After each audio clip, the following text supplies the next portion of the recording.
আমরা সবাই জানি পানির অপর নাম জীবন, কিন্তু সঠিক নিয়ম না মেনে পানি পান করলে পানীয় যে আপনার শরীরে বিরাট ক্ষতির কারণ হতে পারে তা আমাদের সবার জানা উচিত। ধরেন আপনি 7-8 ঘন্টা ঘুমিয়ে কাটান এবং 16 ঘন্টার মতো আপনি সজাগ থাকেন। এখন এই 16 ঘন্টায় আপনি প্রতি 2 ঘন্টা অন্তর অন্তর 1 গ্লাস করে পানি পান করার চেষ্টা করবেন।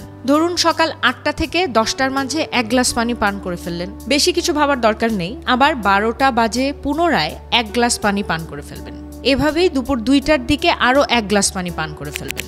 এভাবেই 16 ঘন্টায় আপনি 8 গ্লাস পানি পান করে ফেলতে পারবেন, যা প্রতিদিনের পানি পান করার একটি আইডিয়াল পরিমাণ। আবার অনেক সময় দেখা দেয় আমরা পানি খেতে ভুলে যাই, যে কারণে আমরা একবারে বসে হাফ লিটারের মতো পানি পান করে ফেলি, যা আপনার বডির ডাইজেস্টিভ সিস্টেমের ক্ষতির কারণ হতে পারে। সেক্ষেত্রে অল্প অল্প করে পানি পান করবার চেষ্টা করুন, যা আপনার শরীরে হজমতন্ত্রকেও হেল্প করবে।